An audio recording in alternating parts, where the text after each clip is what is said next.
ایک آدمی کا فون آیا میری بیوی پہ، وہ بھی تھے قطر بحرین میں، میری بیوی پہ ایک جن آتا ہے، یہ ہوتا ہے، یوں ہوتا ہے، ایسا ہوتا ہے، فلانا ہوتا ہے. میں نے کہا بھائی جان اس کا علاج کرنا چھوڑ دو.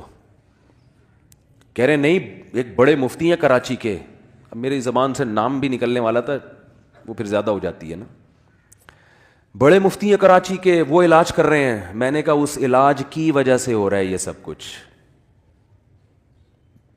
چھڑوا دو. کہہ رہے نہیں کیسے، وہ تو مفتی صاحب. میں نے کہا ان کو میرا نام لے کے بولا مفتی صاحب فلاں نے منع کیا ہے، اور بولا کہ وہاں والے جن ادھر پارسل کر دو، ٹھیک ہے نا، ادھر پارسل کر دو. تو وہ خیر نہیں چھوڑنے کے لیے تیار. پھر انہوں نے مجھ سے وعدہ کیا اچھا میں اب اگر طبیعت خراب ہوئی تو میں خود دم کروں گا، کسی سے علاج نہیں کراؤں. رات کو 4 بجے محترم کا فون آیا، بیگم کا تو گلا دب رہا ہے، وہ تو مر رہی ہے، اور میں تو ان مفتی صاحب کو فون کر رہا ہوں. میں نے کہا آپ میں کانفیڈنس نہیں ہے، آپ کرو فون.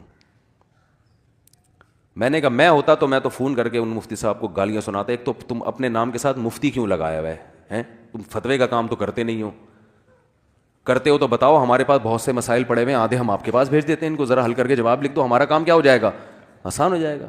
نکاح کے مسائل ہیں، وراثت کے مسائل ہیں، کارو بہت سارے پڑے، پلندہ پڑا ہوا ہے یار، چلو بھیج دیتے ہیں. تو مفتی کیوں لگائے ہوئے جب یہ کام نہیں کرتے؟ دوسری بات میں نے اس سے کہا کہ میں نے کہا صبر نہیں ہوا، صبر وہ فون کر دیا، ٹھیک ہو گئی بیوی، وقتی طور پہ تو ہو جاتا ہے. انہوں نے پتہ نہیں انتر منتر کلی کلنتر ہو جا منتر چھو پڑا ہے اس تو. پھر دوبارہ طبیعت خراب ہوئی، پھر میں نے کہا کہ میرا ٹائم ضائع نہیں کرنا، آپ کو مجھ پر اعتماد ہے. تو کہہ رہے مر نہ جائے. میں نے کہا نہیں مرے گی اور میں نے کہا زندگی سے موت بہتر نہیں ہے. اچھا مرنے کے لیے جب تک تیار نہ ہو نا ٹھیک نہیں ہوتا بندہ. جنات کو بول دو مر جائیں گے کوئی مسئلہ نہیں ہے. تو میں نے کہا یار مر جائے گی تو ثواب ملے گا آپ کو، بیوہ ہو جاؤ گے آپ.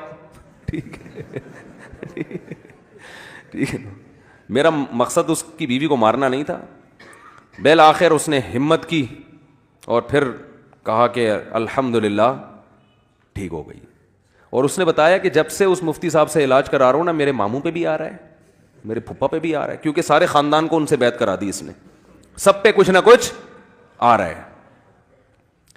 ٹھیک ہو گیا. اچھا بڑا خوش ہوا مجھ سے، آپ نے اتنا میرا خیال کیا. اور پھر مجھے اس نے ہدیہ بھیجا بحرین سے. میں نے تو کوئی نہیں پیسے مانگے، وہ خوش ہو کے اتنا، یہ ہدیہ کا ذکر اس لیے کر رہا ہوں کہ واقعی بڑا متاثر ہو گیا. لیکن یہ عاملوں کی محبت آرام سے نکلتی نہیں ہے. کچھ دن بعد پھر فون آیا، مفتی صاحب وہ تو فراڈی تھے، لیکن ابھی میں نے ایک عامل آیا، اس نے میری گھڑی دیکھے بغیر بتا دی کون سی ہے.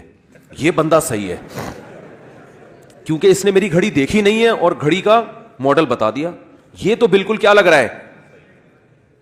میں نے کہا یہ بھی فراڈی ہے. کہہ رہے نہیں اس میں نے کہا دفعہ ہو یہاں سے، تمہاری ایسی کی تیسی. ہم نے نمبر ہی بند کر دیا. فالتو تھوڑی ہے.